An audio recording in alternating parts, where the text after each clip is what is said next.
I'll start by writing part 1 of The Winter Lodge, based on the outline provided focusing on a narrative style that would appeal to American women over 50. I'll write approximately 5,000 words for part 1 and wait for your feedback before continuing with the rest of the story. Eleanor Thompson stood at her kitchen counter rolling out star-shaped cookie dough with practiced hands. December light filtered through the kitchen window of her modest colonial home in Lexington, Massachusetts, casting weak shadows across the flour-dusted countertop. At 68, her movements were slower than they once were, but no less precise. 35 years of teaching second grade had given her a patience that even arthritis couldn't wear down. The kitchen radio played carols softly in the background, Bing Crosby dreaming of a white Christmas while Eleanor pressed cookie cutters into the dough. She was on her third batch. The first 2 cooled on racks by the window, waiting to be decorated with the blue and silver sprinkles she'd bought specially. Mason's favorite colors. Mason, her 7-year-old grandson, had mentioned liking stars because they're pointy on all sides during his last visit. It had been Easter no before that, President's Day weekend almost 10 months ago. Eleanor pressed another star into the dough with extra care, as if the precision might somehow bring him closer. Her phone buzzed on the counter, skittering across the tile with each vibration. Ryan's name and photo lit up the screen. Eleanor quickly wiped her hands on a dish towel and reached for it. "Hello, sweetheart," she said, pressing the phone between her ear and shoulder as she continued cutting stars. "Hey, Mom." Ryan's voice sounded bright but rushed, like he was calling from a checkout line or between meetings. "Just wanted to say happy holidays. We're about to head out." Eleanor glanced at the wall clock. It was nearly noon on December 23rd. "Oh," she said, trying to keep her tone even. "Where are you going?" "To Stephanie's parents in Vermont. You know her family's big on tradition." There was a pause. His kind of pause, the kind that came when he thought she might ask why she wasn't included. He filled it quickly. "We figured you'd be with friends or maybe one of the neighbors. Didn't want to overwhelm you. You like your quiet." Eleanor didn't correct him. She didn't say that the last time she'd had a holiday invitation from anyone, Facebook still required a college email. She didn't mention the 3 neighborhood Christmas parties she'd been excluded from this year, or how the woman who ran the community center book club had sent a mass email about their holiday hiatus immediately after Eleanor had suggested hosting. She didn't say that she'd spent the week baking cookies shaped like stars because she thought maybe, just maybe, they'd stop by. "I see," she said. Her gaze fell on the little felt snowman she'd been working on the night before. She'd sewn the eyes on crooked. Her fingers weren't as steady as they once were. She'd made it for Mason. He loved snowmen. Or he did last year when she saw him last December, for 15 minutes when Ryan dropped off her gift on his way to Vermont. "Anyway, love you, Mom. Talk soon," Ryan said, his voice already shifting away from the phone toward whatever was next in his day. "Of course," Eleanor replied and hung up before her voice cracked. The house was silent again, save for the gentle hum of the refrigerator and Bing's promises of sleigh bells. She sat still for a moment, then slowly placed the snowman ornament back into its tissue-lined box. She returned the rest of the decorations to storage one by one with no urgency. There was no one to rush for. Later, she opened her planner and flipped to next December. On the week of Christmas, she wrote one line in neat blue ink. "Next year, don't wait for an invitation." She closed the book gently, then walked to the window and pulled the curtain back just enough to let in the light that still remained. Outside, a young family walked by the father pulling a little boy on a sled, though there was barely enough snow to justify it. The mother walked alongside them, laughing, her hand resting on her pregnant belly. Eleanor watched until they turned the corner, then let the curtain fall back into place. The year Ryan said he'd come get her, Eleanor had sat by the window in her nicest sweater, a cashmere blend in a soft lavender that her late husband Thomas had given her on their last anniversary together. She held a tin of ginger cookies, Mason's favorite, according to Ryan, and waited. Ryan had said they'd leave around 10. By noon, she'd gone through 2 cups of coffee and cycled through one excuse after another in her head traffic last-minute errands, Mason's nap.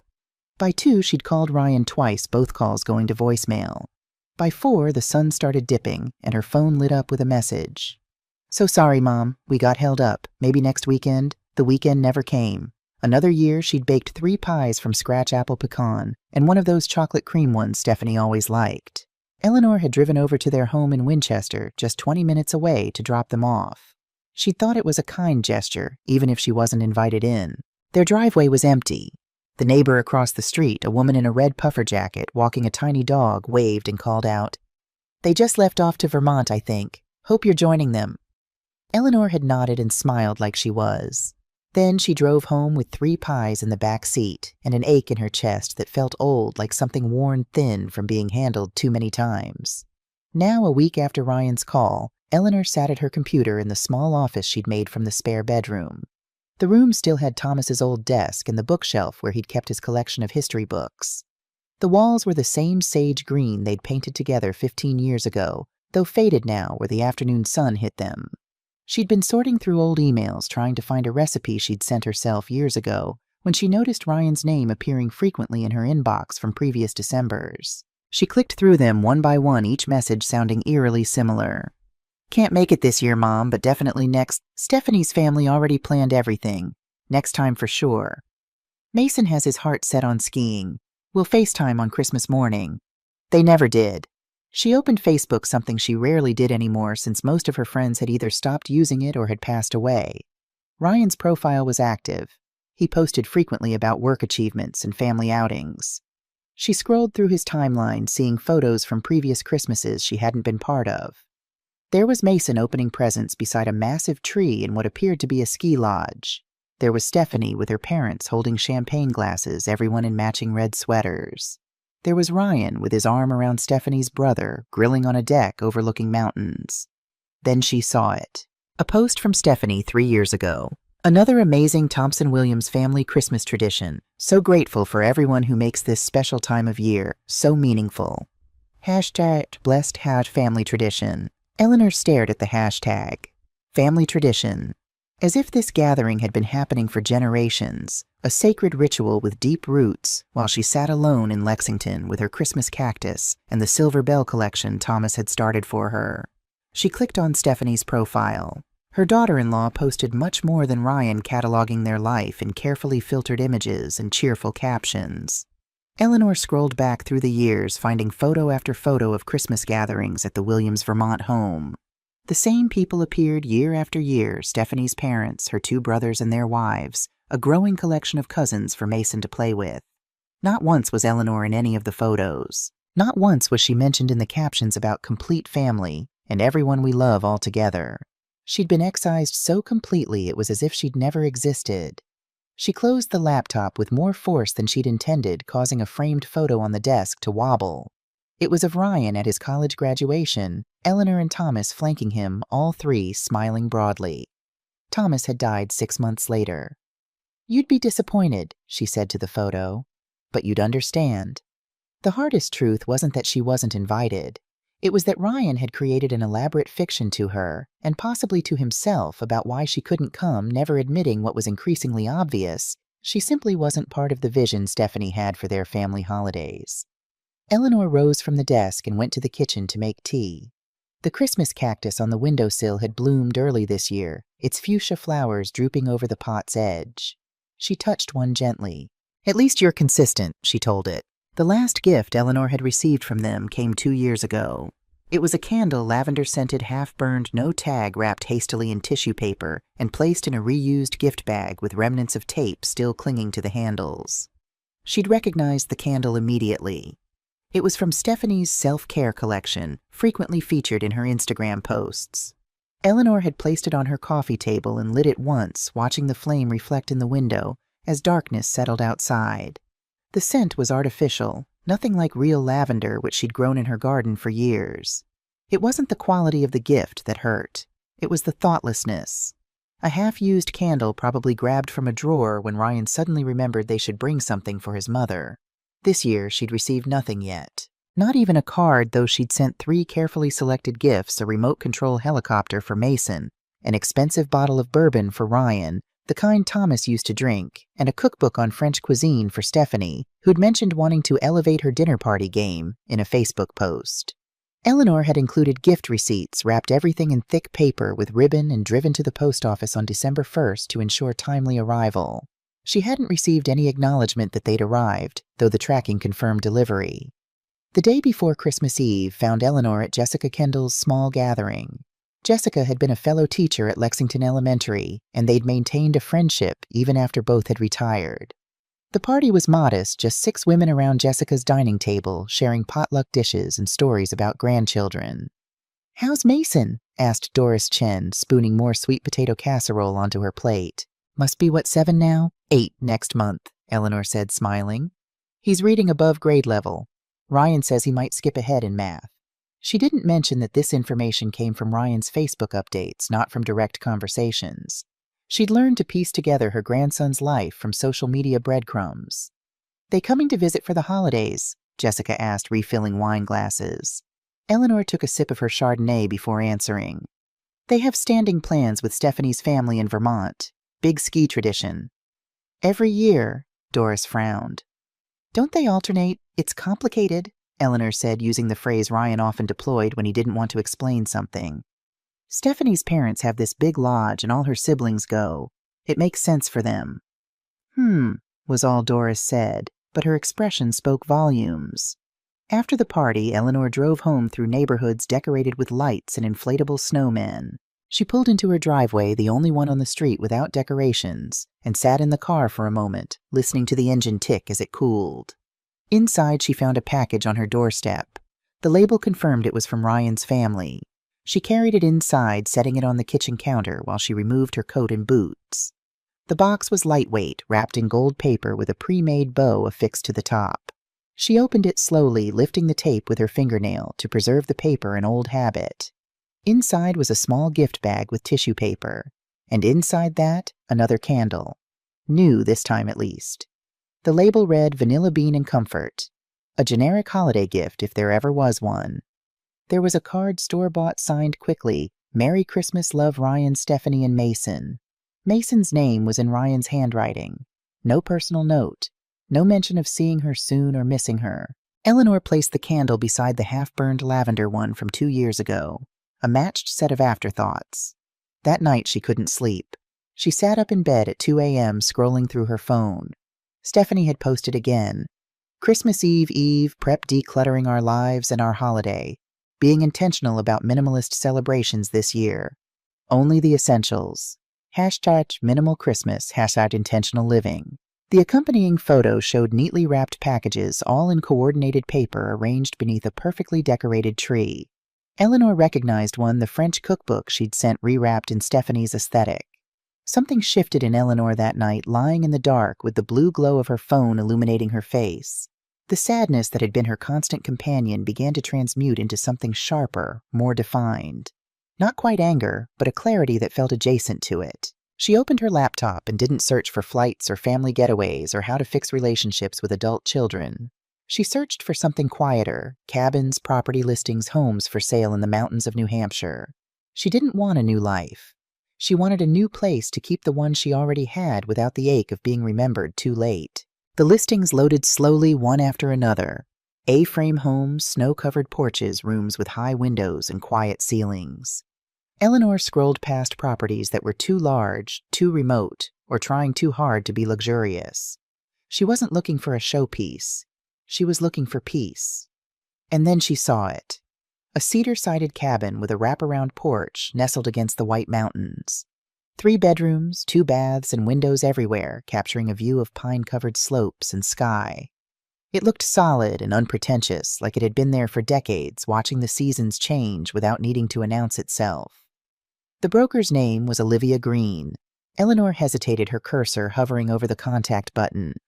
It was just after 3 a.m. She couldn't call now, but she could email. Before she could reconsider, she clicked and typed a short message expressing interest in the property and requesting more information. To her surprise, a response arrived within minutes. "Thanks for your interest in Pinecrest Cabin. I'm actually awake working on listings. Insomnia has its uses in real estate. Would you like to schedule a video tour tomorrow? The property just came on the market, and I'm expecting significant interest. Olivia." Eleanor replied immediately, suggesting 10 a.m. She finally fell asleep as dawn was breaking, her mind filled with images of mountains and quiet. The next morning, coffee in hand, Eleanor sat at her kitchen table waiting for Olivia's call. Her laptop was open, notepad beside it with questions she'd thought of overnight. This was impulsive, she knew. She'd never made a major decision without Thomas, and after he died, she'd become even more cautious, deliberate in all things. But something about this felt right, like her body had recognized a truth before her mind had fully processed it. The video call connected, revealing a woman in her 50s with short silver hair and bright eyes. "Eleanor, I'm Olivia. Let me show you Pinecrest." Olivia walked through the cabin with her phone narrating as she went. The main level had an open-concept living area with a stone fireplace, a dining space large enough for a 6-person table, and a kitchen with butcher block counters. The primary bedroom was also on this floor with its own bathroom featuring a clawfoot tub.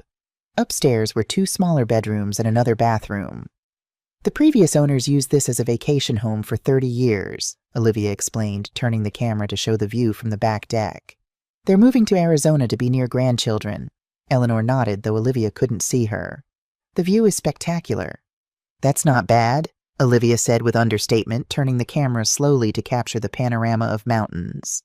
"You get sunrise over those eastern peaks. In fall, this whole valley turns gold and red."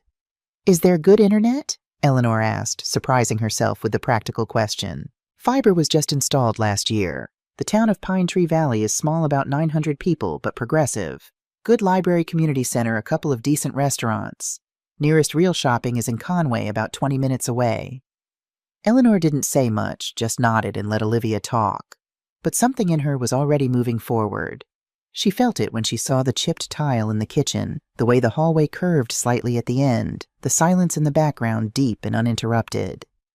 "I'd like to make an offer," she said before they hung up. There was a pause. "Are you sure you don't want to see it in person first?"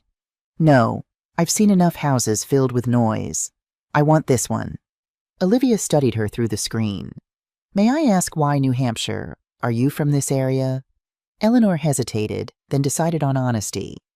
"I need a place that's mine, just mine, where no one expects me to wait by the door." Understanding flickered across Olivia's face. "I see," she said, and Eleanor believed she truly did. "Let's talk numbers then." The cabin was listed at $385,000, well within Eleanor's budget. She had her teacher's pension, Thomas's life insurance, and the retirement bonus she'd set aside, the one meant for trips they never took, for plans she was told would come someday. The mortgage on her Lexington home was paid off. It would sell for at least twice what the cabin cost. "I can offer the asking price," Eleanor said. "Contingent on inspection, but I'd like to move quickly." Olivia nodded.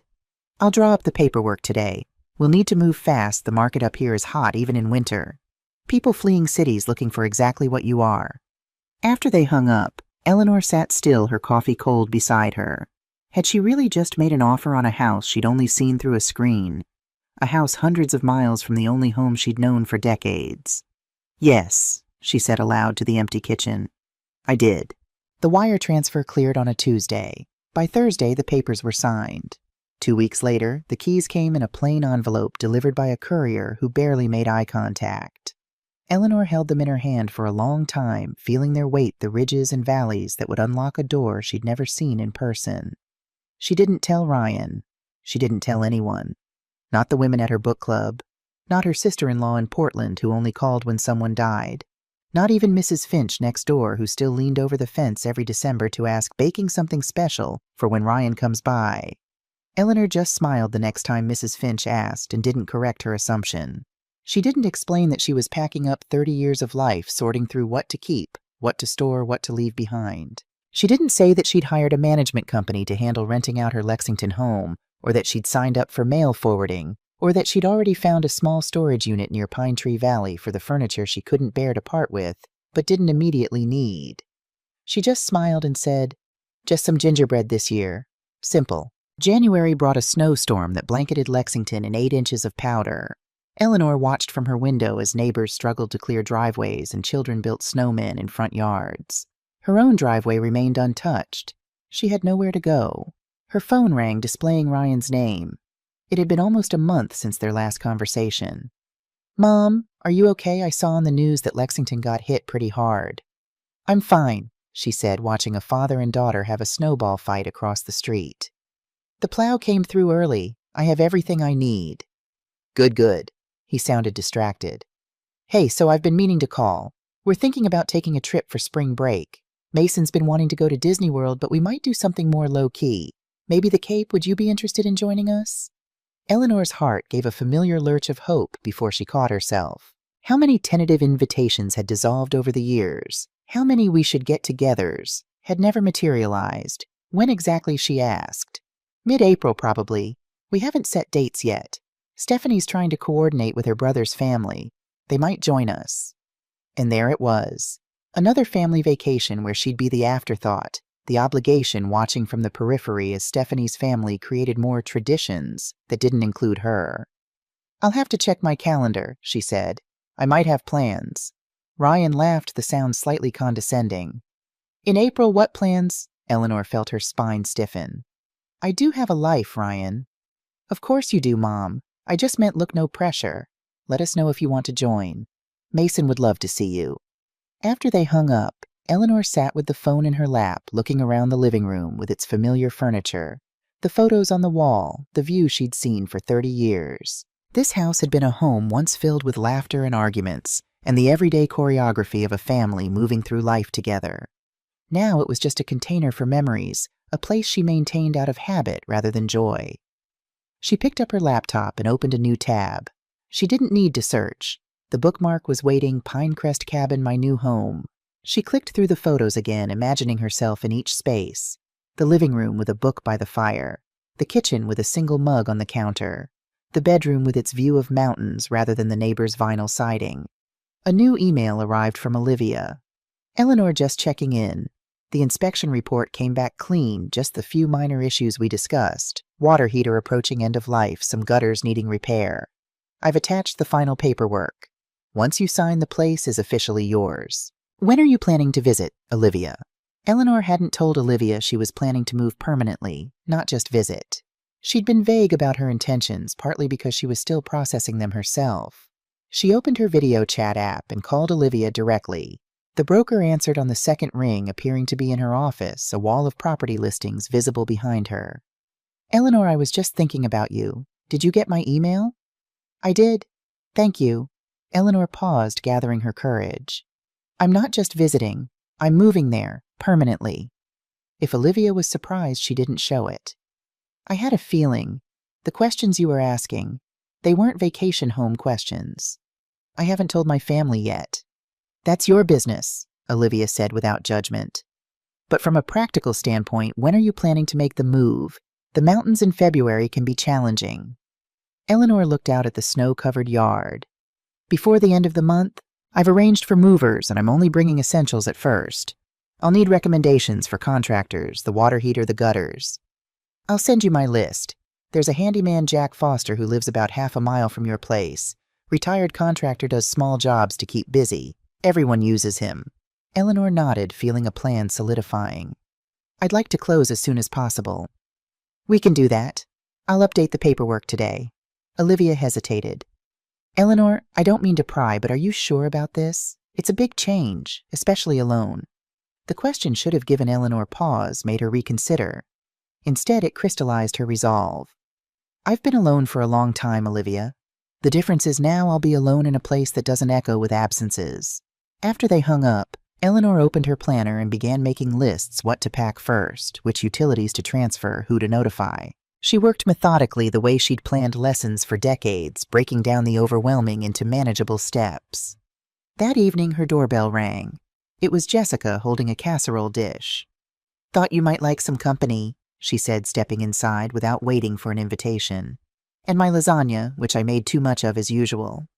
They ate at Eleanor's kitchen table, the conversation flowing easily between them. Jessica talked about her grandchildren, her new knitting project, the book club's latest selection. You've been quiet lately, Jessica finally said as they cleared the dishes. Everything okay?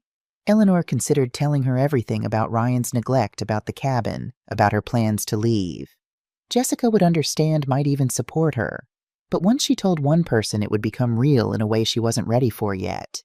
It would invite questions, concerns, potential interventions. Just winter blues, she said instead. You know how it gets dark so early? Jessica nodded, though her eyes suggested she wasn't entirely convinced. Well, spring will be here before we know it, and then we can complain about the pollen instead of the darkness. After Jessica left, Eleanor returned to her lists.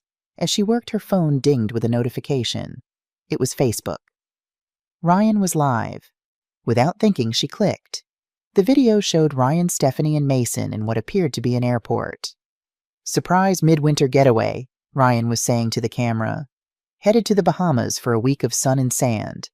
Eleanor watched as they laughed together, Mason jumping excitedly in the background. Stephanie leaned into the frame. "Sometimes you just have to be spontaneous, right? Life's too short not to make memories." Eleanor closed the app. No mention of their supposed April plans. No call to let her know they'd be away. Just another reminder that she existed on the margins of their lives, not even worth a text message about changed plans. She opened her laptop again and navigated to her banking app. The retirement bonus had been sitting in a high-yield savings account for years, money Thomas had insisted she set aside for something special. They'd talked about cruises, European tours, visiting the national parks in an RV. After his death, she'd kept adding to it, vaguely thinking she might use it for family trips with Ryan and his family someday. She clicked transfer funds and moved the entire amount, $172,000, to her checking account. Then she opened the paperwork from Olivia and began filling it out. As she signed her name on the final page, her hand was steady, her mind clear. She wasn't running away. She was moving towards something. A life determined by her own choices, not by waiting for invitations that never came. She scanned the documents and emailed them to Olivia with a short message. "It's done. I'll be there February 15th. Then she closed her laptop and walked through the house, seeing it with new eyes, not as the home she was leaving, but as the past she was finally allowing herself to outgrow. In her bedroom, she opened her closet and began sorting clothes, creating piles for donation storage and packing. From the top shelf, she retrieved a small wooden box Thomas's. Inside were his wedding ring, his favorite watch, and a handwritten note he'd left for her to find after his death. "Live fully, my Eleanor," he'd written. "Don't wait for permission." She placed the note back in the box, closed it gently, and set it in the pack pile. Thomas would have understood this decision. He might even have made it sooner. The next morning, Eleanor called a real estate agent about renting out her Lexington home. By afternoon, she had a contract ready for signature. By evening, she'd reserved a storage unit in Conway and scheduled movers for February 13th. It was happening. After decades of waiting for invitations for acknowledgement for the family, she thought she had Eleanor Thompson was finally putting herself first. The drive to New Hampshire took longer than the GPS predicted. A late February storm had left patches of black ice on the highways, forcing Eleanor to reduce her speed and grip the steering wheel with white-knuckled determination. She'd chosen to drive her own car rather than fly, wanting the freedom to bring essentials that wouldn't fit in luggage: her favorite reading lamp, Thomas's old quilt, the cast-iron skillet that had perfectly distributed heat for 30 years. As she crossed the state line, a strange lightness settled in her chest, as if she'd left something heavy behind in Massachusetts.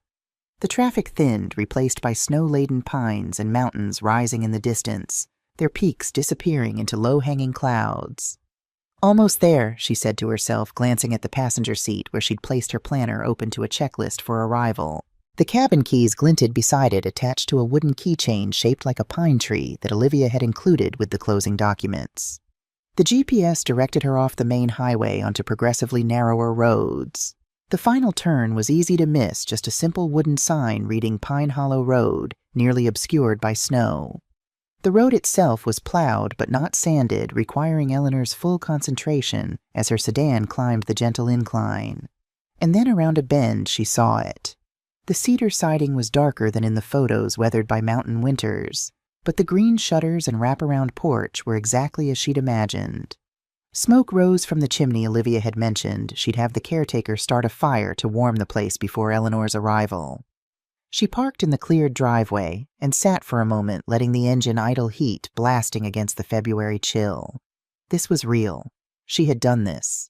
After a lifetime of careful planning and deference to others' needs, she had made a decision solely for herself. The cabin door opened and a tall figure emerged, waving. For a panicked moment, Eleanor thought Ryan had somehow discovered her plan and arrived ahead of her. But as she opened her car door and stepped into the brittle cold, she realized this was a stranger. An older man with a white beard and weathered face. "Ms. Thompson," he called, walking toward her. "Jack Foster.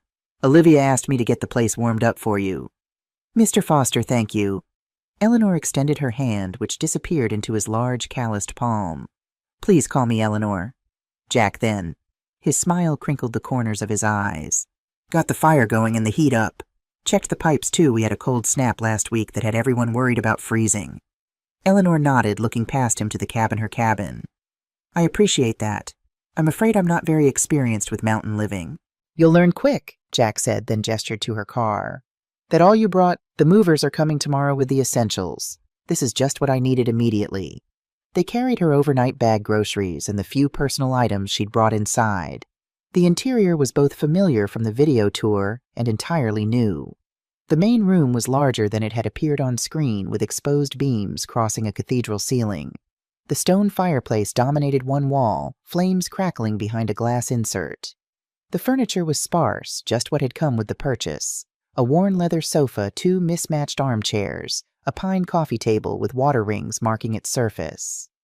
Kitchen's stocked with basics, Jack said, leading her through the space. Salt, pepper, coffee, some canned goods. Olivia said you drink coffee. My life force, Eleanor admitted, setting her grocery bags on the butcher block counter. The kitchen revealed its flaws in person-chipped tile behind the sink cabinet doors that didn't quite close a dishwasher that Jack warned works but complains the whole time. But the large windows above the sink framed a view of snow-covered pines that no luxury appliance could compete with. Bedroom's through here, he continued, leading her down a short hallway. Put fresh sheets on the bed. Bathroom's got towels. Water takes a while to get hot, but when it does, there's plenty. The bedroom was simply furnished with a queen bed, a dresser, and a small desk beneath a window. The previous owners had left behind heavy flannel curtains that would keep out the cold, and a braided rug that softened the wide plank pine floors. It's perfect, Eleanor said, and meant it. The simplicity was exactly what she wanted a place uncluttered by expectations or memories. After Jack left, promising to return the next day to help with the movers, Eleanor stood in the center of the main room, turning slowly to take it all in. The silence was profound, broken only by the occasional pop from the fireplace. No distant traffic, no neighbors' voices, no delivery trucks or car alarms. She unpacked her overnight bag, hanging her clothes in the closet where they looked lonely among the empty hangers.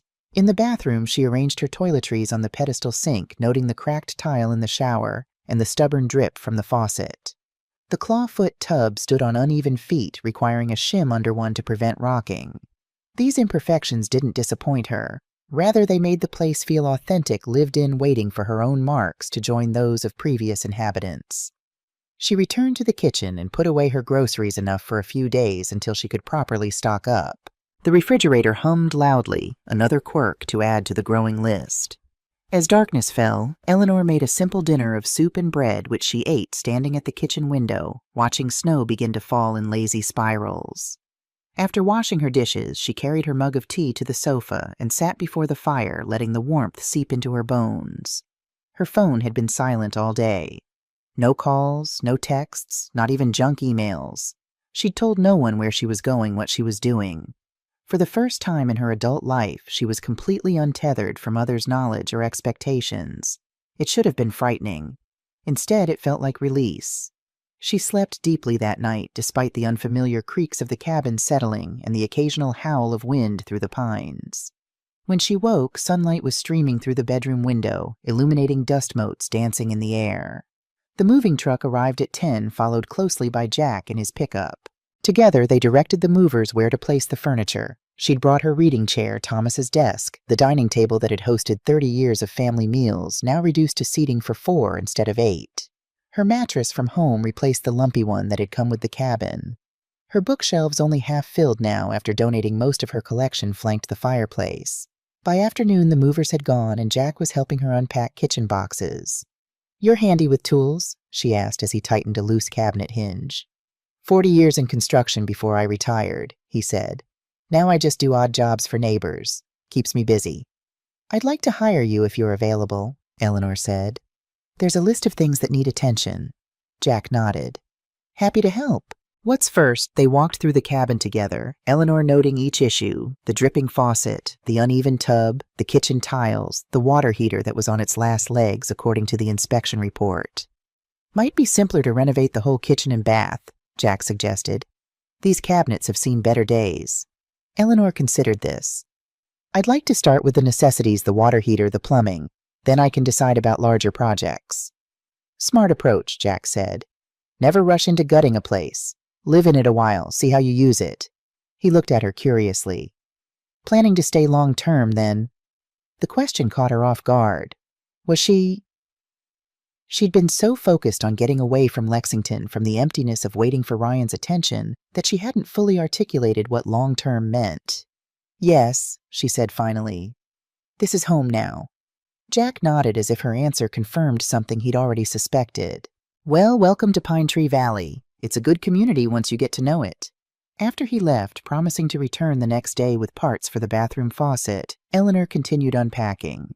Each box revealed objects from her old life photo albums, kitchen gadgets, the clock that had hung in her classroom for 20 years. She was selective about what she displayed, leaving many boxes unopened, destined for the storage unit.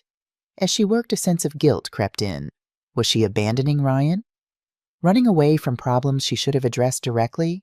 What kind of mother disappears without telling her only child? The kind whose only child has been disappearing on her for years. She thought the clarity of it stopping her mid-motion as she held a framed photo of Ryan's family from 3 Christmases ago. She placed the photo on the desk rather than hanging it, close enough to see, not prominent enough to dominate the space. A compromise with herself. That evening, she made another simple meal and ate at her dining table, now positioned near the large windows overlooking the back deck and the mountains beyond.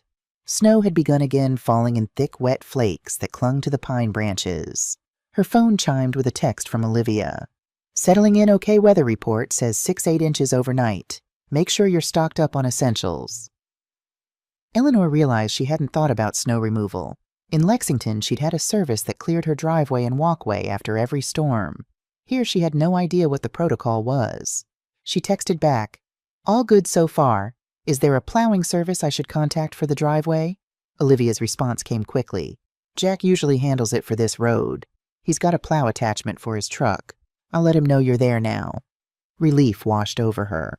These practical matters, who plowed the snow, who fixed leaky faucets, where to buy groceries when the roads were bad, were the realities of her new life that she'd only vaguely considered.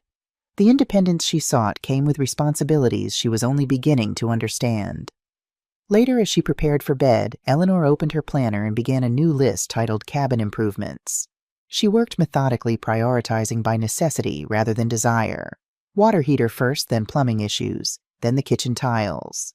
The larger renovations, updating the kitchen, adding a washer and dryer, replacing the drafty windows, could wait until she was more settled, more certain. As she wrote, she realized she was planning for a future here.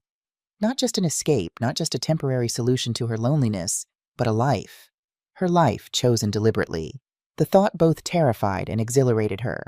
The first major snowstorm hit 3 days after Eleanor's arrival. She woke to a world transformed, every surface buried under more than a foot of pristine white. The view from her bedroom window was otherworldly, like something from a snow globe or a Christmas card. The beauty lasted until she tried to open her front door and found it blocked by a drift. The reality of mountain winter struck her, then she was effectively trapped until the snow was cleared. She called Jack, feeling foolish but unsure what else to do. "Morning, Eleanor," he answered cheerfully. "Quite a dumping we got, eh?" "I can't open my front door," she admitted. "There's a snowdrift." Jack chuckled. "That's why most folks here use their back doors in winter. The overhangs protect them better. I'll be by in about an hour to plow you out. In the meantime, try the back door off the kitchen." Sure enough, the back door opened with just a slight push, though the deck was buried under snow. Eleanor stood in the doorway, breathing in the sharp, clean scent of winter, marveling at how quiet the world seemed under its white blanket. Jack arrived as promised, his truck pushing through the unplowed road with confident ease. Eleanor watched from the window as he cleared her driveway, creating high banks on either side. When he finished, he came to the back door, stamping snow from his boots. "You'll need a good shovel for the deck and walkways," he said, accepting the mug of coffee she offered. "And some ice melt. I can pick those up for you when I go to Conway later if you'd like." "That would be wonderful," Eleanor said, reaching for her purse. Jack waved her off. "Add it to my tab for the plumbing work. Speaking of which, I brought the parts for that faucet. Mind if I take a look now?" While Jack worked on the bathroom, Eleanor searched online for winter survival essentials. Her list grew quickly: snow boots, a better coat, thermal gloves, battery-powered lanterns in case of power outages, a supply of non-perishable food. "Planning for the apocalypse?" Jack asked when he emerged from the bathroom, nodding toward her laptop screen. Eleanor laughed. "Just trying to be prepared. I've never lived anywhere this remote before. Jack sat at the kitchen table accepting a refill on his coffee. This isn't really remote by New Hampshire standards. You've got neighbors within a mile and town's just 15 minutes in good weather. He gestured out the window. Though in weather like this, it could take longer. That's why we all keep our pantries stocked and our generators fueled. Generator? Eleanor hadn't considered that. Does the cabin have one? Jack shook his head. Previous owners used it as a vacation home, mostly in summer. Power goes out here maybe 3-4 times a winter, usually back within a day, but sometimes longer after a big storm. Eleanor added generator to her growing list. Don't look so worried, Jack said, noticing her expression. You've got a wood stove in the basement that can heat the whole place if needed. I'll show you how to use it. The basement was accessed through a door off the kitchen. Eleanor hadn't explored it yet, finding the steep stairs and dim lighting uninviting. She followed Jack down, ducking beneath low-hanging pipes. The space was unfinished, with a dirt floor in parts and rough stone foundation walls. The wood stove sat in one corner, a hulking iron contraption that looked like it belonged in a previous century. This thing's ancient but reliable, Jack said, opening its heavy door. You feed it from here, adjust the airflow with these vents. Keep a stack of wood nearby. There's a pile under the tarp outside, should last you through winter if you're careful. He walked her through the process of starting and maintaining a fire, adjusting the damper, and safely removing ashes.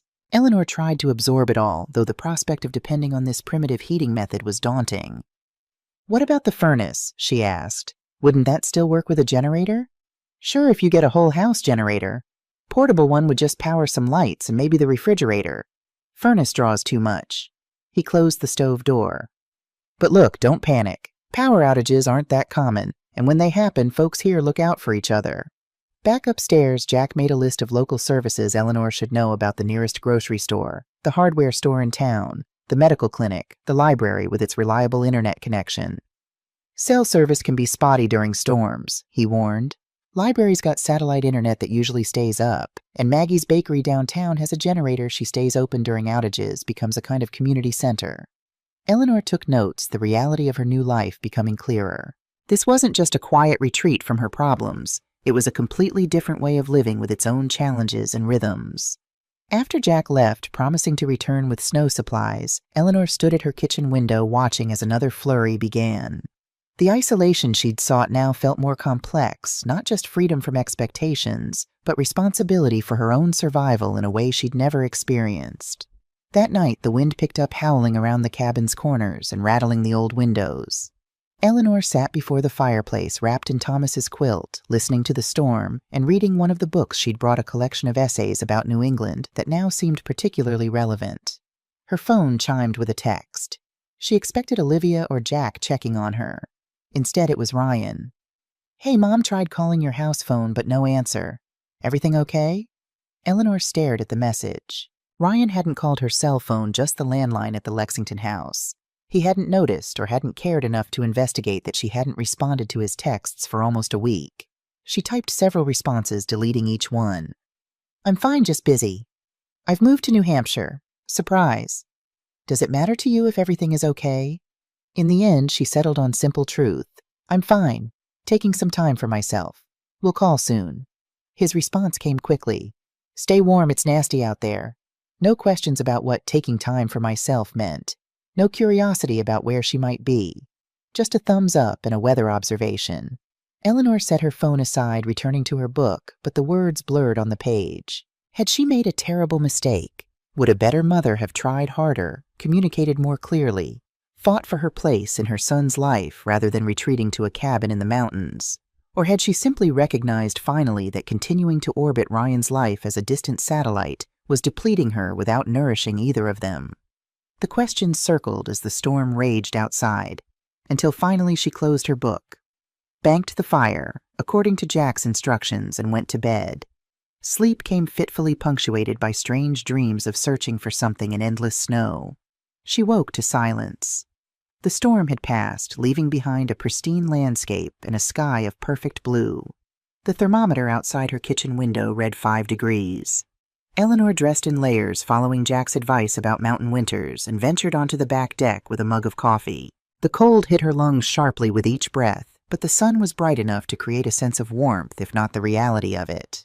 From this vantage point, she could see down into the valley where Pine Tree Valley nestled its church steeple and water tower, the only structures tall enough to be visible above the trees. Smoke rose from chimneys throughout the forest, revealing hidden homes she hadn't realized were there. She wasn't as isolated as she'd thought. The knowledge was both comforting and slightly disappointing. Jack arrived mid-morning with the supplies he'd promised: a sturdy snow shovel, a bag of ice melt, a pair of traction cleats to attach to her boots. "Roads are clear enough to get to town," he reported. "Thought you might want to explore a bit, get the lay of the land. I can show you around if you'd like." Eleanor accepted gratefully. Hercidon wasn't equipped for serious snow driving, so Jack drove them in his truck, pointing out landmarks and sharing local history as they descended into the valley. Pine Tree Valley proved to be larger than Eleanor had imagined from Olivia's description, a proper small town rather than a hamlet. Main Street featured a row of well-maintained storefronts: the Promised Bakery, a hardware store, a small grocery, a bookshop, the library, and several other businesses. Town was founded in 1795, Jack explained as they parked. Started as a logging community, then became a bit of a tourist spot in the early 1900s when the railroad came through. Now it's a mix of old-timers, telecommuters who can work from anywhere, and second home owners. They started at Maggie's Bakery, a warm, fragrant haven from the cold. The owner, Margaret Wilson, greeted Jack by name and looked curiously at Eleanor. "Maggie, this is Eleanor Thompson," Jack said. "She just bought the Pinecrest cabin up on Pine Hollow." "Welcome."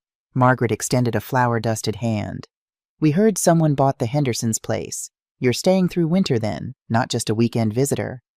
"I've moved here permanently," Eleanor said, finding she enjoyed saying the words aloud. Margaret raised her eyebrows. "Bold choice starting in February, but you picked a good year. We're past the worst of winter now. Last year we had a blizzard in April." They chatted while Margaret prepared their order coffee and cinnamon rolls that made Eleanor's mouth water at the scent alone. The bakery had several other customers, all of whom seemed to know Jack and regarded Eleanor with friendly curiosity. "Word travels fast in small towns," Jack said as they left with a box of additional pastries for later. "By dinner time, everyone will know there's a new full-timer up on Pine Hollow." They visited the grocery store next, where Eleanor stocked up on essentials, then the hardware store for additional supplies. Jack recommended flashlights, batteries, a weather radio, a sled for transporting items from car to house in deep snow. Their final stop was the library, a charming brick building with large windows and a community bulletin board out front covered in notices about upcoming events. A winter farmers market, a book club meeting, a community potluck classes, and everything from quilting to basic car maintenance. Inside the library was surprisingly modern, with a computer lab, comfortable reading areas, and a children's section where a group of preschoolers were gathered for story time. "Mrs. Abernathy's been the librarian here for 30 years, Jack whispered as they browsed the shelves. "She knows everyone's reading preferences and will order any book you want, usually gets it within a week." Eleanor selected a few novels and a comprehensive guide to New Hampshire wildlife. As she checked out Mrs. Abernathy, a tiny woman with a cloud of white hair and bright bird-like eyes studied her over reading glasses. "New in town, I hear. Welcome to Pine Tree Valley. We have a book club that meets every other Thursday evening if you're interested. Currently reading Barbara Kingsolver." "Thank you, I'll consider it," Eleanor said, touched by the invitation. On the drive back to the cabin, Eleanor found herself smiling. The town had a warmth to it, a sense of community that had been lacking in her Lexington neighborhood, where people came and went behind automatic garage doors, rarely interacting beyond a wave. "People will be curious about you," Jack warned as they unloaded her purchases. "Small towns run on gossip.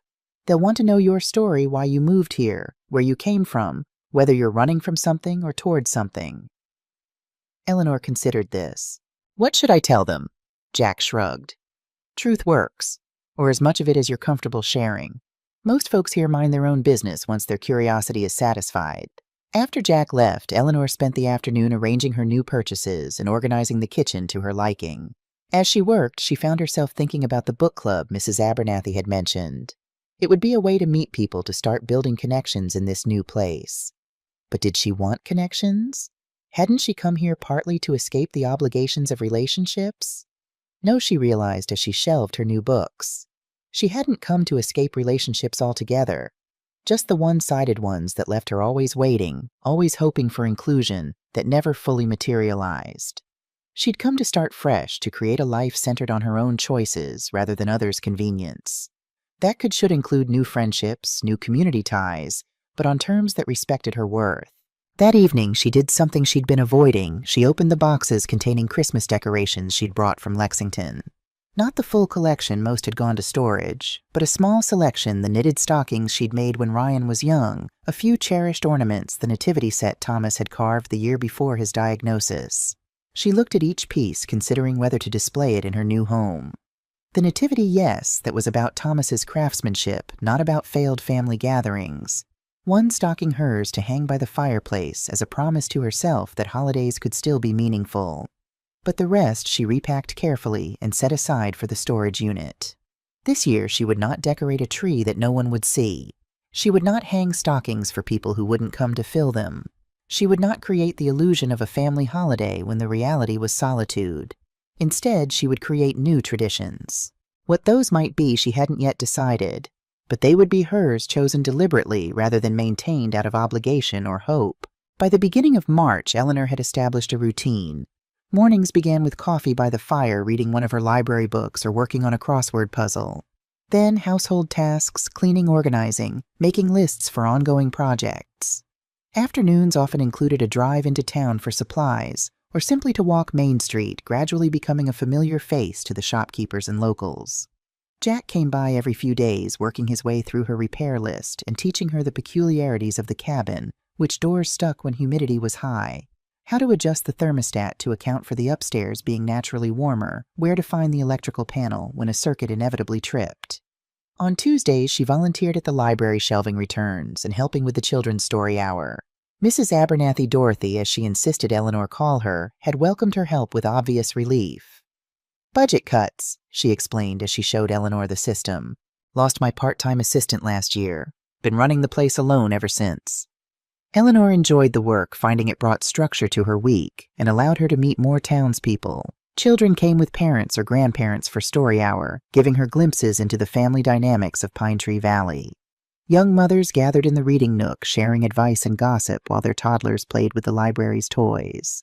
One Thursday, after finishing her volunteer shift, Eleanor hesitated by the community room where the book club would be meeting that evening. She'd been in town for 3 weeks and had yet to attend, always finding a reason to return to the cabin. Instead, bad weather fatigue, the excuse of unpacking. "You joining us tonight?" Dorothy appeared beside her keys, jingling in her hand. "We're discussing Animal Dreams. Have you read it years ago?" Eleanor admitted. "I'd need to refresh my memory." "We're a friendly group," Dorothy assured her. "No one gets graded on their literary analysis. Mostly we drink wine and complain about our families." She smiled. 7 o'clock. I'll save you a seat." Eleanor spent the afternoon in debate with herself. The book club represented a step she wasn't sure she was ready to take, from being a new face in town to potentially forming actual friendships. Friendships meant reciprocal obligations, invitations, the risk of rejection or disappointment. "But isn't that why you came here?" she asked herself as she changed clothes for the 3rd time, trying to strike the right balance between casual and presentable. To live fully, not hide away. At 6:55, she pulled into the library parking lot, relieved to see several cars already there. Being first would have been too awkward. She took a deep breath, grabbed the bottle of wine she'd purchased in town, and walked into the bright lights of the community room. 8 women and 2 men sat in a circle of comfortable chairs, conversation flowing easily among them. Dorothy waved Eleanor over to an empty seat beside her. "Everyone, this is Eleanor Thompson, our newest resident. She bought the Henderson place up on Pine Hollow." A chorus of greetings followed along with introductions. Eleanor immediately knew she wouldn't fully remember. Susan Diana Rebecca, Claire Michael James, Betsy Patricia, the names blurred together. "Where did you move from?" asked a woman with short gray hair and bright red glasses, Diana Eleanor thought. "Lexington, Massachusetts," Eleanor replied, accepting a glass of wine from Dorothy. "I taught elementary school there for 35 years before retiring." "Another teacher," Diana exclaimed. "I taught high school English for 40 years. Much respect for handling the little ones. I needed my students to have basic hygiene skills already established." Laughter rippled through the group, and Eleanor felt herself relaxing slightly. These were people near her age with similar life experiences, not so different from the friends she'd gradually lost touch with in Lexington as they moved away to be near grandchildren or into retirement communities. The discussion about animal dreams was thoughtful but informal, interspersed with personal anecdotes and good-natured disagreements. Eleanor contributed, occasionally surprised at how much of the book had remained with her over the years. After the formal discussion concluded, people lingered, conversation shifting to local matters. The upcoming town meeting, a proposal for a new walking trail, concerns about increased vacation rentals driving up property taxes. "You're planning to stay year-round, right?" asked Susan, who had described herself as a retired nurse practitioner. "Not just using the cabin for summers." "It's my home now," Eleanor confirmed. "I've sold my house in Massachusetts." Eyebrows raised around the circle. Apparently this detail hadn't made it into the town grapevine yet. "Bold move," commented James, the older of the two men. "Most people test the waters with a vacation home before committing to mountain life." "What brought you here specifically?" Rebecca asked, refilling wine glasses. "Do you have family in the area?" The question Eleanor had been dreading. She considered deflecting, but remembered Jack's advice about honesty. "No family here. I needed a change." She took a sip of wine, gathering her thoughts. "My husband died 8 years ago. My son and his family live near Boston, but have their own busy lives. I realized I was waiting for invitations that rarely came, maintaining a home for holiday gatherings that never materialized. It was time to create a life centered on my own choices." The room was quiet for a moment, a collective recognition of the truth she'd shared. "I moved here after my divorce," Diana said finally. 20 years ago. Best decision I ever made. Built a life on my own terms." Susan nodded. "Same. After Richard died, the kids wanted me to move near them in Chicago. I visited for 2 months and knew it wasn't for me. They were disappointed, but they adjusted. Now they love visiting the grandkids, think of New Hampshire as their special vacation place." The conversation flowed more freely after that, other members of the group sharing their own stories of transitions, losses, and reinventions. Eleanor found herself truly listening, engaged in a way she hadn't been with her Lexington acquaintances in years. As the evening wound down, Diana touched Eleanor's arm. "A few of us have a standing lunch date on Saturdays at Maggie's. Nothing formal, just whoever can make it. You should join us this week." "I'd like that," Eleanor said, surprised to find she meant it. Walking to her car afterward, Eleanor felt a curious lightness different from the relief of solitude she'd experienced in her first days at the cabin.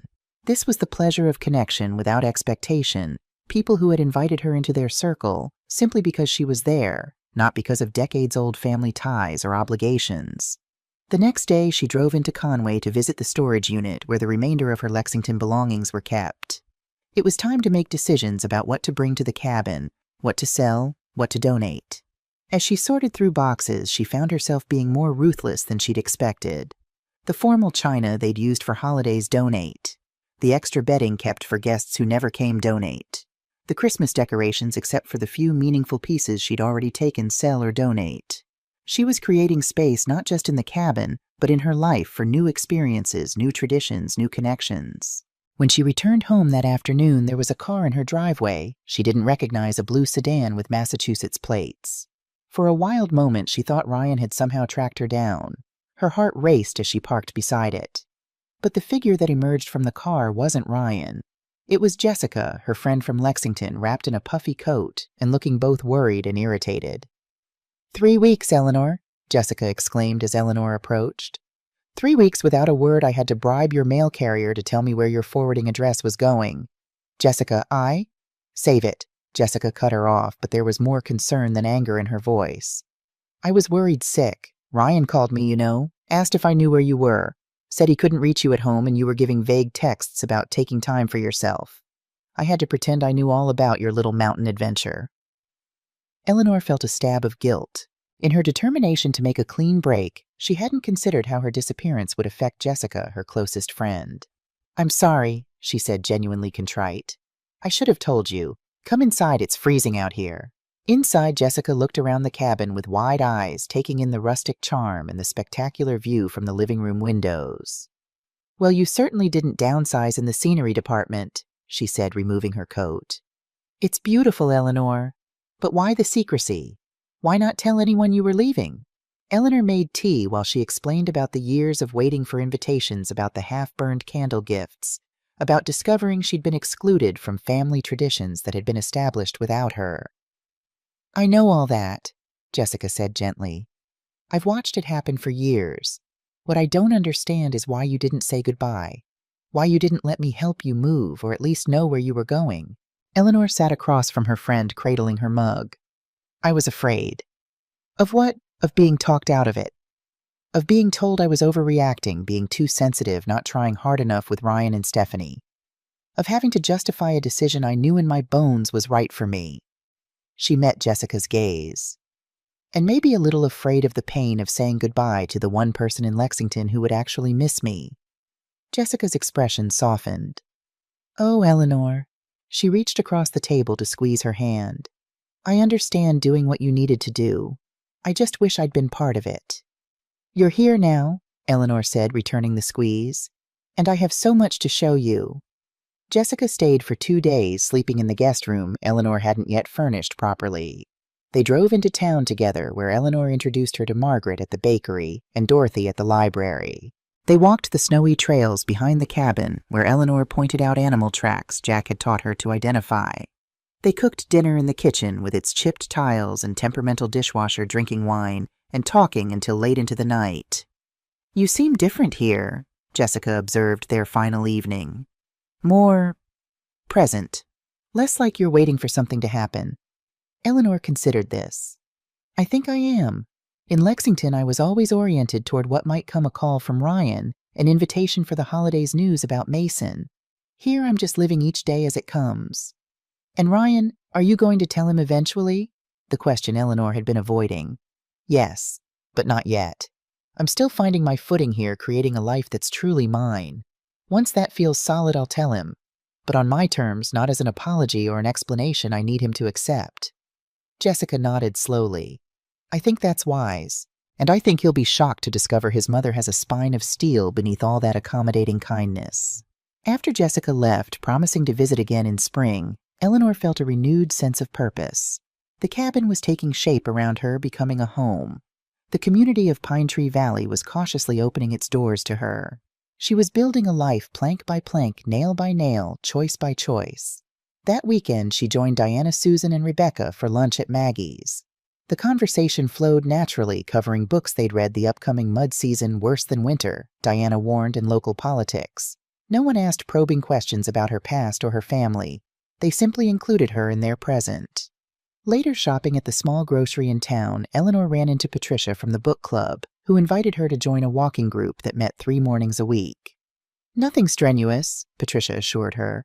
"Just enough to get the blood flowing. Good way to learn the town's hidden corners, too." Eleanor accepted, adding another strand to the web of community she was gradually weaving around herself. That evening, she sat at Thomas's desk, which now faced the large window overlooking the mountains. The view was turning purple with approaching dusk, the last light catching on distant peaks still snow-covered. She opened her laptop to check her email, a task she'd been avoiding. Among the usual promotional messages and newsletters was one from Ryan, sent 2 days ago. "Mom tried calling the house again, still no answer. Getting a little concerned. Can you let me know you're okay? Thanks." No mention of driving to her house to check on her. No indication he'd contacted neighbors or friends beyond possibly Jessica. Just a brief note of concern that had taken weeks to materialize. Eleanor drafted several responses, deleting each one. Finally, she settled on truth without detail. "Ryan, I'm fine. I've decided to take an extended trip to clear my head and focus on what I want the next chapter of my life to look like. I've rented out the Lexington house for now. I'll be in touch when I'm ready to share more. Please don't worry. Love, Mom." She clicked send before she could reconsider, then closed her laptop and returned her gaze to the mountains. The sun had set fully now, leaving behind a deep blue sky where the first stars were appearing. She'd come to New Hampshire seeking escape from a painful pattern. What she was finding unexpectedly was not just solitude, but possibility, the chance to redefine herself, not in opposition to what had hurt her, but in alignment with what might fulfill her. By early April, spring was beginning to assert itself in Pine Tree Valley. The massive snowbanks that had lined the roads all winter were receding, revealing muddy shoulders and the occasional lost glove or discarded coffee cup. Eleanor's driveway remained stubbornly icy in the mornings but turned to slush by afternoon, creating a daily cycle of treacherous footing that Jack assured her was classic mud season. The cabin was gradually transforming, becoming truly hers in small but meaningful ways. The new water heater had been installed, providing reliable hot showers without the alarming clanking sounds that had accompanied the old one. The bathroom faucet no longer dripped. The kitchen cabinets closed properly thanks to Jack's careful adjustments. Eleanor had begun a modest decorating project starting with the living room. She'd found a local craftsman who made furniture from reclaimed barn wood and had commissioned a coffee table to replace the water-stained pine one. It had arrived yesterday, solid simple with a subtle grain that reminded her of flowing water. Now she stood in the middle of the room, considering the space with a critical eye. The leather sofa that had come with the cabin remained. It was comfortable despite its worn patches, and she'd draped a colorful throw over its back to brighten it. Her reading chair from Lexington sat near the fireplace, angled to capture both the warmth of the flames and the view from the windows. What the room needed, she decided, was art. The walls were bare, save for a single photograph of the White Mountains she'd found at a gallery in Conway. She needed color texture, something to make the space reflect her rather than the previous owners. With this mission in mind, Eleanor drove into town that morning, headed for Pine Tree Valley's Small Arts Cooperative. The shop occupied a former hardware store on Main Street, its large windows now displaying pottery paintings and fiber arts created by local artisans. "Eleanor, welcome," Diana called from behind the counter as she entered. Eleanor hadn't known her book club friend worked here, and the familiar face was a pleasant surprise. "Diana, I didn't realize this was your domain," Eleanor said, taking in the organized chaos of the space. "Just 2 days a week," Diana explained. "We all take shifts. It's a co-op, 20 local artists sharing the space and the responsibilities. What brings you in today? Finally ready to decorate that beautiful cabin of yours?" Eleanor nodded. "The walls are too bare. I need something. I'm not sure what yet." "Well, you've come to the right place for something," Diana said with a laugh. "Take your time, browse. I'm here if you have questions." Eleanor wandered through the shop, studying watercolors of local landscapes, abstract oil paintings, hand-woven wall hangings, and framed photographs. Everything was beautiful, but nothing quite spoke to her until she reached the back corner. There, a series of small framed pieces caught her eye. They weren't paintings, but collages, intricate compositions of fabric handmade paper, pressed flowers, and what appeared to be fragments of old letters, all arranged in harmonious patterns that somehow conveyed both order and freedom. "Rebecca's work," Diana said, appearing beside her. "She uses materials with history vintage fabrics, letters from estate sales, flowers from her garden. Each piece tells a story, though she never explains what it is. Says it's between her and the materials." Eleanor was drawn to one in particular, a composition in blues and greens, with fragments of what might have been a love letter visible beneath layers of translucent paper and dried ferns. It spoke of secrets gently kept, of memories preserved but transformed. "I'll take this one," she said, feeling a certainty she hadn't expected. As Diana wrapped the piece, Eleanor browsed a display of handmade frames nearby. One caught her eye. Simple wood stained a warm chestnut color with no adornment except the natural grain of the wood. Unlike the other frames, this one was empty, containing no artwork. "I'll take this as well," she said, adding it to her purchase. Back at the cabin, Eleanor hung Rebecca's collage on the wall beside the fireplace, where the afternoon light would highlight its subtle textures. The empty frame she placed above her reading chair, its vacancy somehow satisfying rather than lacking. She stepped back to assess the effect. The room was beginning to feel truly hers, not a showplace, not an imitation of a magazine spread, but a space that reflected her emerging self. It wasn't perfect. The floor still creaked in certain spots, the windows still needed updating, the ceiling fan made a faint clicking sound on its highest setting. But these imperfections were becoming a familiar part of the cabin's character, rather than flaws to be fixed. That afternoon, Eleanor drove to the storage unit in Conway. She'd been gradually sorting through the remnants of her Lexington life, deciding what to keep, what to sell, what to donate. Today's mission was to assess the furniture she'd stored, determining what might find a place in the cabin and what should be released to new owners. The unit was smaller than it had been on her last visit. The donations she'd already made had created space, revealing boxes and pieces she hadn't seen since the initial packing. In the back corner, something caught her eye. Thomas's old armchair, the one he'd sat in every evening to read, its brown leather cracked along one arm, where his watch had rubbed against it year after year. She'd kept it after his death, though she rarely sat in it herself, preserving it as a kind of memorial. Now, seeing it in the impersonal space of the storage unit, she felt a pang of recognition. She'd been treating the chair the way Ryan treated her, as an obligation from the past, maintained out of duty rather than genuine connection. Thomas wouldn't have wanted that. He'd loved that chair because it was comfortable, because it held his shape, because it was where he lived, rather than a symbol of his life. "You're coming home with me," she said aloud, running her hand along the worn leather. With the help of the storage facility manager, Eleanor loaded the chair into her car. It just fit the back seat folded down and the chair secured with bungee cords through the open trunk. Back at the cabin, Jack helped her carry it inside. "Good solid piece," he commented, setting it down in the living room. "They don't make them like this anymore." Eleanor positioned the chair carefully, angling it toward the windows where the view of the mountains would be most dramatic. This would be its new purpose, not a shrine to Thomas, but a place of comfort and contemplation that honored him by being part of a living home rather than a memorial. As April progressed, Eleanor continued making the cabin her own. She replaced the heavy flannel curtains in the bedroom with lighter linen ones that allowed more light. She found a local potter whose mugs fit her hands perfectly and slowly replaced the mismatched collection that had come with the kitchen. She planted herbs in pots on the kitchen windowsill, basil, thyme, rosemary, their scent filling the room each time she brushed against them. The most significant change came when she finally decided to address the chipped tile in the kitchen. What had started as a simple plan to replace the damaged pieces evolved into a full backsplash renovation after Jack pointed out the opportunity to update the space without the cost of a complete kitchen remodel. "These old cabinets are solid wood," he'd explained. "Better than anything you'd get today without spending a fortune.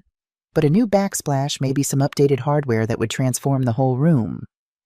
Eleanor had visited a tile shop in Conway where she'd fallen in love with hand-painted ceramic tiles in a pattern of interlocking circles, blues and greens, that echoed the colors in Rebecca's collage. They were expensive, but the small area of the backsplash made the total cost manageable. Jack and his friend Miguel installed them over 2 days, working around Eleanor as she continued to use the kitchen. The result was stunning, the colorful tiles bringing life to the rustic wood cabinets, creating a space that blended old and new in perfect harmony. "It's exactly what I wanted," Eleanor told Jack when the work was complete. "Thank you." "Happy to help," he said, packing up his tools. Kitchen's the heart of a home, should reflect the person who uses it.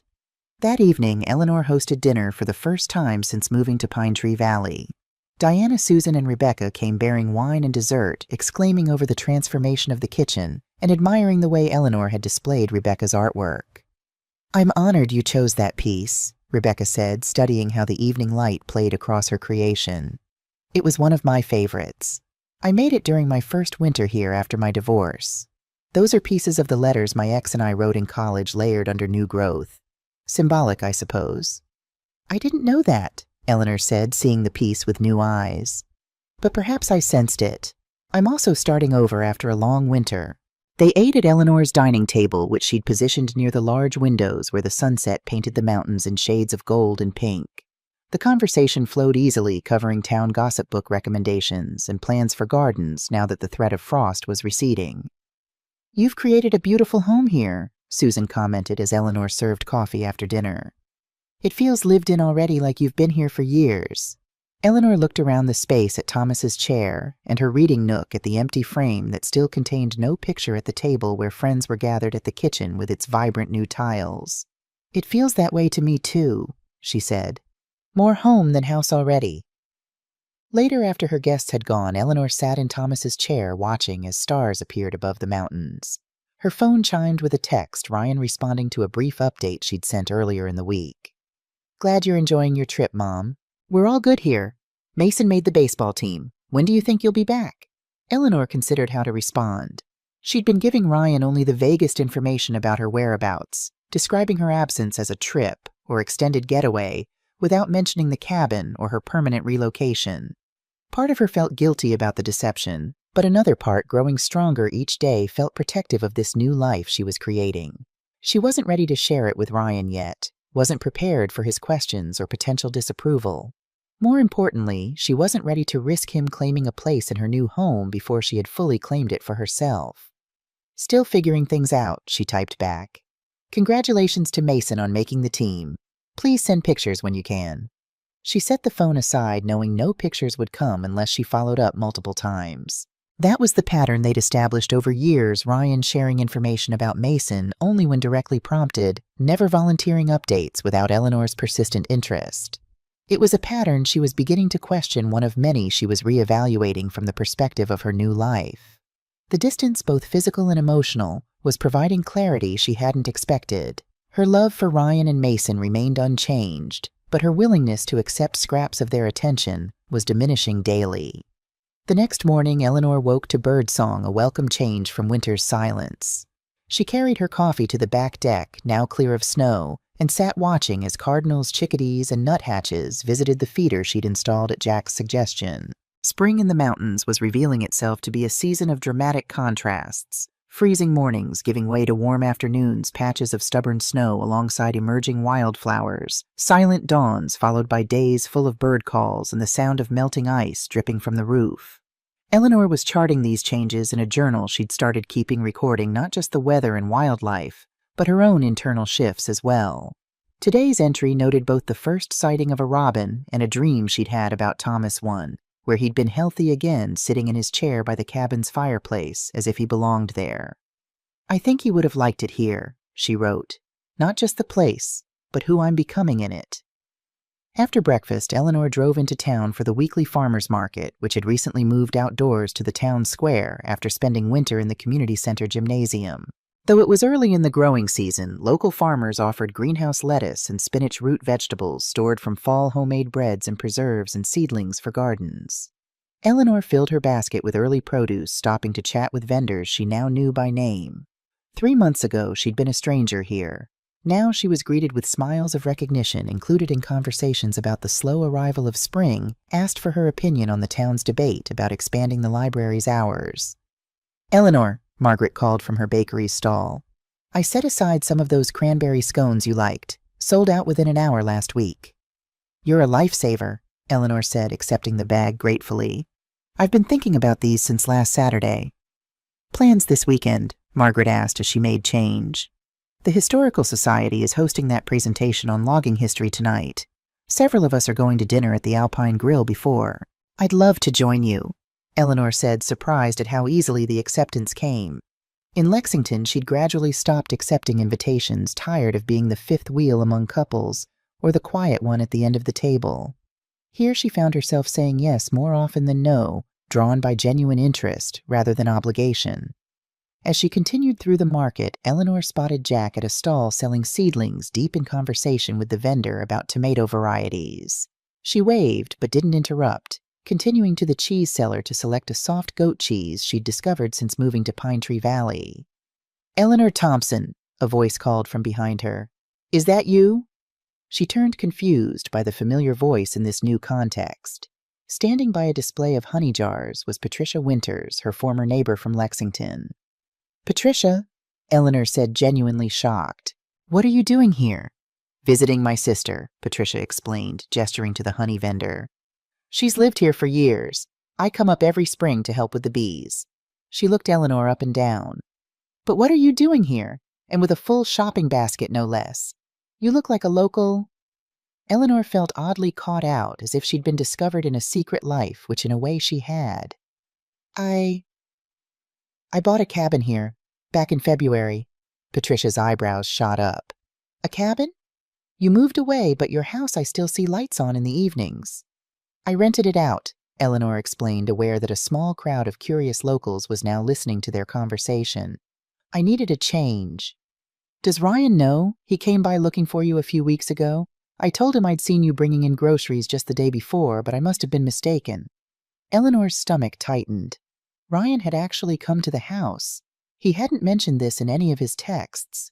"I've been in touch with Ryan," she said carefully. "He knows I'm away, just not all the details yet." Patricia looked skeptical. "Well, it's none of my business, of course, but it seems odd to make such a major life change without telling your only child." Before Eleanor could respond, Jack appeared at her side, his presence solid and reassuring. "Eleanor, there you are. Remember, we've got that appointment with the roofer at 11. Don't want to be late." Grateful for the rescue, Eleanor nodded. "Yes, of course. Patricia, it was lovely to see you. Please give my regards to your sister." Jack led her away through the market, waiting until they were out of earshot before speaking. "Looked like you could use an exit." "Old friend, neighbor from Lexington," Eleanor explained. "And now she'll tell everyone back home where I am and what I've done." Jack considered this. "Would that be so terrible? Might save you some explaining." Eleanor sighed, setting her basket on a nearby bench and sitting down beside it. "I haven't told Ryan about the cabin yet. He thinks I'm just taking a trip finding myself or whatever middle-aged women are supposed to do after their children don't need them anymore." "Ah," Jack said, joining her on the bench. "And this neighbor will blow your cover." "Exactly. I'm not ready for that conversation yet. I'm still—" She gestured vaguely around her. "Building your fortress," Jack suggested with a gentle smile. The phrase struck Eleanor as surprisingly accurate. She had been building a fortress not against invasion, but against erasure, creating a space where she couldn't be forgotten or set aside, where her presence mattered by definition, because it was hers alone. "Something like that," she admitted. "Is that terrible, not telling him?" Jack shook his head. "Not my place to judge, but secrets have a way of coming out eventually. Might be better on your terms than someone else's." Eleanor knew he was right. The encounter with Patricia had shown how tenuous her separation of worlds was. It was only a matter of time before Ryan learned the truth, and she'd rather it come from her than through the Lexington grapevine. "I'll call him," she decided. "Not today, but soon, once I figure out what to say." Jack nodded, standing and offering his hand to help her up. "For what it's worth, this place suits you. Anyone who knows you can see that." The validation warmed her. "Thank you, Jack. Now about that fictional roofer," he laughed. "Actually, your roof could use some attention before next winter. Those cedar shakes are original to the cabin, I'd guess, but that's a conversation for another day." That night, Eleanor attended the Historical Society presentation with Margaret and several other friends from town. The event was held in the community center, a simple building that served as Pine Tree Valley's gathering place for everything from voting to yoga classes. The presentation itself was interesting old photographs of logging operations in the White Mountains, stories of the men who'd lived in camps through brutal winters, accounts of how the industry had shaped the region's development. But more meaningful to Eleanor was the sense of belonging. She felt sitting among her new community, exchanging whispered comments with Diana recognized and greeted by people she now knew by name. During the reception afterward, Eleanor found herself in conversation with the town's mayor, a woman in her 50s named Caroline Bennett, who also served as the local veterinarian. "You've integrated well," Caroline observed, gesturing toward where Susan and Rebecca were saving Eleanor a seat at their table. "Some people move here and remain outsiders for years. You've become part of things quickly." "It helps that I wanted to," Eleanor replied, "and that people have been so welcoming." "Jack Foster speaks highly of you," Caroline said. "That counts for a lot around here. Jack doesn't warm to everyone." Eleanor smiled, touched by the information. "He's been incredibly helpful. I'm not sure I could have managed the transition without him." "He says you bought the place sight unseen. Bold move." "Sometimes boldness is necessary," Eleanor said. "I needed to break a pattern, and incrementalism wasn't going to do it." Caroline nodded thoughtfully. "I understand that. Did something similar myself 20 years ago after my divorce. Wasn't planning to stay in Pine Tree Valley, just came for a 3-month locum position covering another vet's maternity leave. Never left." She sipped her wine. "Sometimes you find your place by accident. The trick is recognizing it when you do." Eleanor considered this as she rejoined her friends at their table. Was that what had happened? Had she accidentally found her place, her people, after decades of trying to fit herself into spaces that were increasingly unwelcoming? It certainly felt that way. In just 3 months, she'd created more meaningful connections in Pine Tree Valley than she'd maintained in Lexington in the years since Thomas's death. She'd built a home that reflected her tastes and needs, rather than preserving rooms for visits that never happened. She'd begun to recognize herself again not as Ryan's mother or Thomas's widow, but as Eleanor, a woman with preferences and opinions and a life of her own making. Later that night, unable to sleep, Eleanor sat at Thomas's desk with her laptop open, staring at a blank email addressed to Ryan. What could she say that would explain her choice without sounding accusatory? How could she reveal her new life without making him defensive? After several false starts, she closed the laptop without sending anything. The right words would come eventually. For now, she needed to solidify what she had built to be certain of her foundations before inviting scrutiny. Outside, an owl called in the darkness, its haunting sound echoing through the pines. Eleanor moved to the window, peering out at the night. The moon was nearly full, casting silver light across her deck and the forest beyond. In the distance, the mountains stood as dark silhouettes against a star-filled sky. This view would never appear on a postcard or a travel brochure. It wasn't spectacular in the way of ocean sunsets or desert vistas, but it was constant, solid enduring, like the life she was building here, one careful choice at a time. May arrived with a riot of wildflowers and birdsong, the forest around Eleanor's cabin transforming from the stark grays and whites of winter to vibrant greens punctuated by the bright colors of Trillium Lady's slippers and wild columbine. The air was filled with the scent of pine and rich earth, and each morning brought a new chorus of birds to the feeders Eleanor had expanded to include specialized options for hummingbirds and finches. She'd fallen into a comfortable routine, dividing her time between the cabin town activities and explorations of the surrounding area. 3 days a week, she joined the walking group Patricia had introduced her to, trekking the gentle trails that crisscrossed the valley. Tuesdays and Thursdays found her at the library, where her volunteer role had expanded to include leading a reading group for seniors at the nearby assisted living facility. Weekends often involved social gatherings, dinner with her growing circle of friends, concerts at the town gazebo once the weather permitted, potluck lunches after church, which Eleanor had begun attending, drawn more by the community than the theology.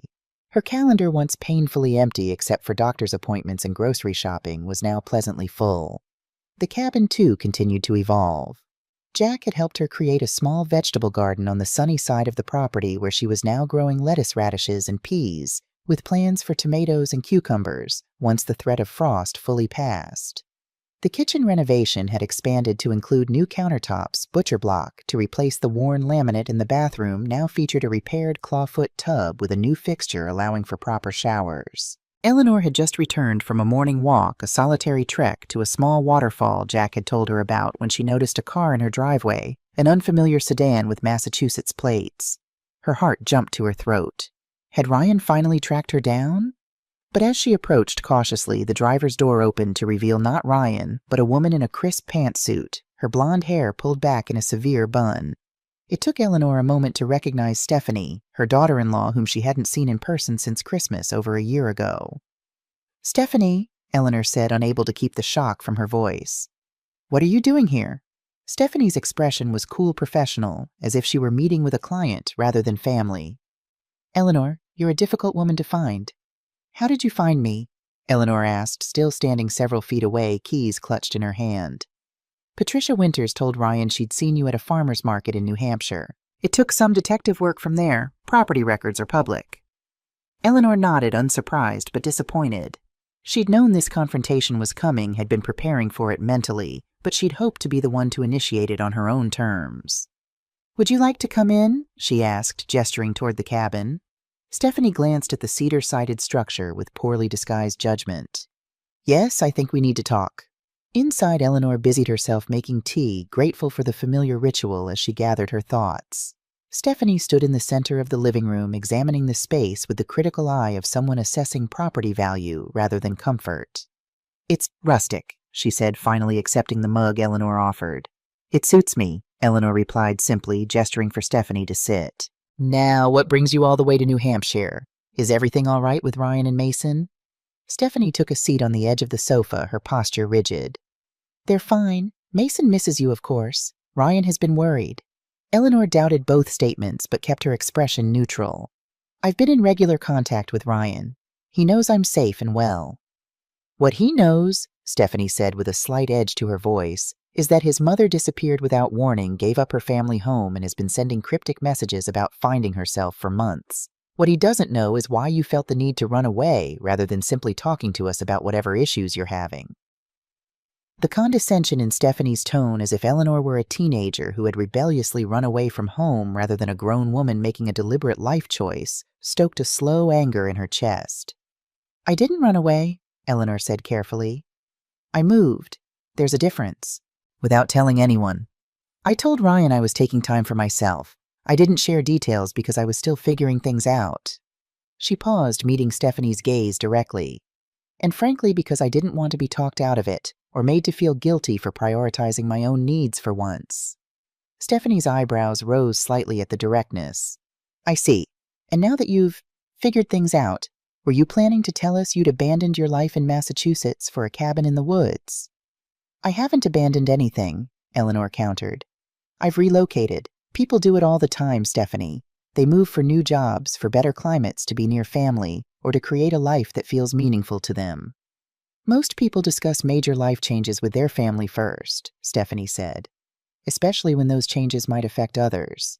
Eleanor took a sip of her tea, using the moment to collect her thoughts. How exactly does my move affect you and Ryan? You visited me in Lexington perhaps twice a year for less than an hour each time. You excluded me from holiday gatherings for years while pretending invitations were forthcoming. You treated my home as a convenient way station rather than a place you actually wanted to be. Stephanie's cheeks flushed slightly. That's not fair. We've always included you in important family events. Have you? Eleanor set her mug down carefully. When was the last time you invited me to spend a holiday with you? When did you last ask me to join a family vacation, or even a weekend outing? When did you last bring Mason to visit me without it being an afterthought or a brief stopover on your way to somewhere else? Stephanie's lips thinned. We're very busy. Ryan's job is demanding Mason has activities, I have my own career. We can't structure our entire lives around ensuring you're included in everything. I never asked for everything, Eleanor said quietly. Just something. Just enough to know I still mattered to my son and grandson. A heavy silence fell between them. Outside, a chickadee called insistently from one of the feeders, its cheerful song at odds with the tension in the room. Well, Stephanie said finally, perhaps there have been some oversights on our part. But disappearing like this, buying property without a word, it seems like an extreme reaction. Eleanor considered how to explain the years of waiting by windows, of preparing meals no one ate, of wrapping gifts that were received with minimal acknowledgement. How could she convey the slow erosion of her sense of worth, the gradual understanding that she had become an obligation rather than a joy in her son's life? It wasn't a reaction, she said instead. It was a decision, a positive choice to create a life centered on my own happiness rather than waiting for others to include me in theirs. Stephanie's expression shifted, something calculating replacing the disapproval. I understand that perspective, I do. Everyone deserves happiness. She paused, setting her barely touched tea aside. But family is important too, don't you think? Especially now. Eleanor felt a sudden wariness. Now, yes. Stephanie straightened her professional demeanor, returning. That's actually why I came in person rather than calling. We've had some changes in our situation. Here it comes, Eleanor thought, bracing herself. Ryan was laid off 3 months ago, Stephanie continued. The entire department was eliminated. He's been looking for a new position, of course, but the market is challenging right now. Meanwhile, we decided it made financial sense to sell the house in Winchester. We've been staying with my parents while we figure things out. Eleanor nodded slowly, beginning to see where this was heading. I'm sorry to hear about Ryan's job. That must be stressful for all of you. It has been, Stephanie agreed, her voice softening for the first time. Mason has had to change schools mid-year, and my parents' house, while lovely, is quite crowded with all of us there. And now with the baby coming in August... Baby. Eleanor couldn't hide her surprise. You're pregnant. Stephanie nodded, one hand moving briefly to her stomach, though no visible bump was apparent beneath her tailored jacket. It was unexpected, but we're adjusting to the idea. Eleanor felt a complex mix of emotions: joy at the news of another grandchild, hurt that Ryan hadn't shared this information himself, wariness about whatever request was surely coming. Congratulations, she said sincerely. That's wonderful news. Thank you. Stephanie leaned forward slightly. So you can understand why we're in a bit of a situation. My parents' house simply isn't big enough for all of us, plus a newborn. We've been looking for rentals, but with Ryan's income uncertain. And there it was. Eleanor waited, not making it easier by offering what Stephanie had clearly come to ask for. When we learned you'd bought a place up here, a cabin with 3 bedrooms according to the property records, well, it seemed like perhaps there was a solution that could benefit everyone. Stephanie smiled, a practiced expression that didn't reach her eyes. You have all this space, more than you need, really, and we need a place to land while Ryan finds a new position and we figure out our next steps. Eleanor sat very still, absorbing the audacity of it.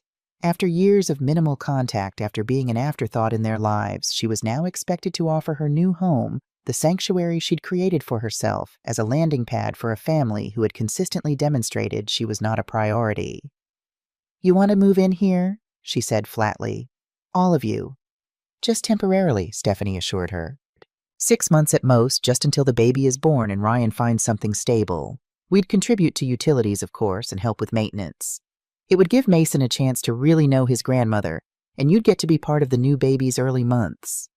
The manipulation was so transparent, Eleanor almost wanted to laugh.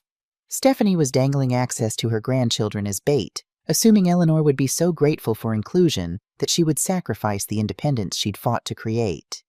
"I see," Eleanor said, standing and walking to the window. Outside, the mountains were clear against the spring sky, solid and unchanging, despite the human dramas playing out beneath them. "And if I hadn't bought this cabin, what would your plan have been then?" Stephanie hesitated. "We'd have found something, of course, but since you have all this space I created for myself," Eleanor interrupted gently. "A home I designed to meet my needs, not anyone else's." "But surely you'd want to help your family in a time of need," Stephanie pressed. "Isn't that what family does? Support each other." The irony was almost too much. Eleanor turned back to face her daughter-in-law. "Yes, that is what family does, or what family should do. Consistently, reciprocally, not just when it's convenient or necessary." She took a deep breath, centering herself before continuing. "Stephanie, I'm genuinely sorry about Ryan's job situation and the stress you're under. I'm thrilled about the new baby and would love to be part of that child's life as I've always wanted to be part of Mason's. But I will not be offering my home as a solution to your housing problem." Stephanie's expression hardened. "I don't think you understand the seriousness of our situation." "I understand perfectly," Eleanor replied. "What I don't think you understand is the seriousness of mine. For years, I've been an afterthought in your family planning. I've been excluded from traditions remembered only when convenient, given half-used candles as gifts while watching from social media as you celebrated complete family gatherings without me." She moved back to her chair, sitting down and folding her hands in her lap. "I built this place, bought it, renovated it, made it mine as a statement to myself that I matter, that my needs and preferences deserve consideration. I will not sacrifice that hard-won self-respect, even for my son." Stephanie's face flushed with anger. "So that's it. After everything Ryan has done for you over the years, you're just going to turn your back on him when he needs you most?" Eleanor almost laughed at the distortion. "What exactly has Ryan done for me, Stephanie? Please, I'm genuinely curious what actions you're referring to." "He calls you regularly. He texts occasionally, usually responding to messages I've sent first. He invites you for holidays. He mentions vague plans that never materialize while spending every actual holiday with your family. He keeps you updated about Mason. He answers direct questions when asked repeatedly. I learn more about my grandson from Facebook than from my son." Stephanie stood abruptly. "This is ridiculous. I came here in good faith offering you a chance to be part of our family again, and you're throwing it back in my face with petty complaints." Eleanor remained seated, her voice calm. "They're not petty to me, Stephanie. And you didn't come offering family inclusion, you came asking for free housing with the implication that access to my grandchildren would be my reward for compliance. Those are very different things." Stephanie gathered her purse, her movements sharp with anger. "Ryan was right. You've changed. Become bitter and selfish." "Not bitter," Eleanor corrected gently. "Just clearer about what I deserve, and not selfish self-respecting. There's a difference." At the door, Stephanie turned for a final salvo. "I hope you enjoy your solitude then, your empty rooms and your quiet mornings, your independence." Eleanor met her gaze steadily. "I do enjoy them, thank you. They're choices I've made deliberately, not conditions imposed by others' neglect." After Stephanie's car disappeared down the driveway, Eleanor sat on her front steps, trembling slightly with the aftermath of adrenaline. She had stood her ground spoken, her truth refused to be manipulated, and it felt both terrifying and liberating. Her phone buzzed in her pocket. A text from Ryan. "Mom, we need to talk. Stephanie just called me." Eleanor closed her eyes briefly, gathering her strength for round 2. But this confrontation had been inevitable from the moment she signed the papers for the cabin. Better to have it now on the foundation of the life she'd built than to have continued the slow erosion of her self-worth through avoidance and accommodation. "Yes," she texted back. We do. Call me when you're ready. Then she put her phone away and returned to the quiet sanctuary of her home where every chair, every cup, every view from every window had been chosen by her for her a testament to her right to exist on her own terms, not just as an extension of someone else's needs. The call, when it came 2 hours later, began exactly as Eleanor had expected, with Ryan's voice tight with controlled anger, demanding explanations rather than seeking understanding. What's going on, Mom? Stephanie's upset, saying you refuse to help us when we really need it. Eleanor sat in Thomas's chair looking out at the mountains as she spoke. Hello, Ryan. I'm glad you called. There's a lot we need to discuss. Like how you disappeared without telling anyone, bought a house in another state, or how you just rejected your family when we came to you for help. Eleanor took a deep breath. Yes, all of that. And also why I felt I needed to make those choices in the first place. The conversation that followed was long and difficult, with moments of painful honesty on both sides. Ryan expressed hurt at her abandonment, genuine confusion about why she'd felt excluded, defensive justifications about his limited time and energy. Eleanor shared her years of waiting for invitations that never came, the pain of watching family traditions develop without her, the slow realization that she had become an obligation rather than a joy in his life.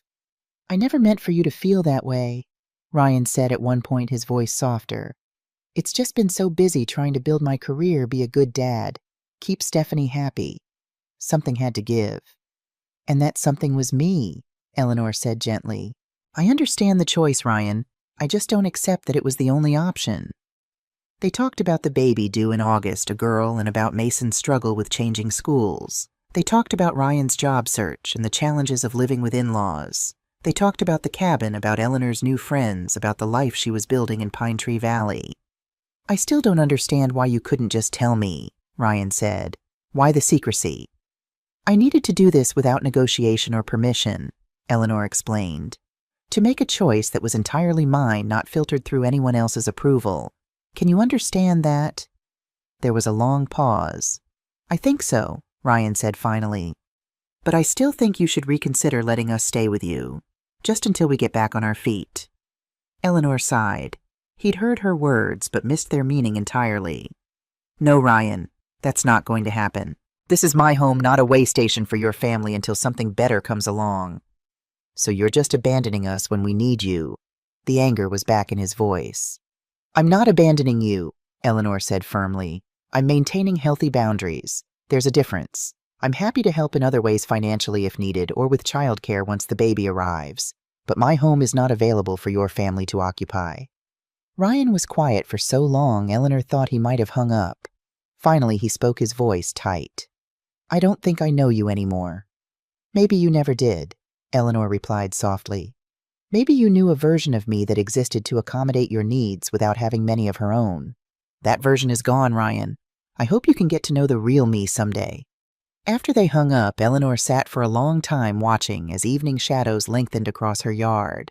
The conversation had gone about as well as could be expected, neither complete rupture nor magical understanding, just the first step in what would likely be a lengthy renegotiation of their relationship.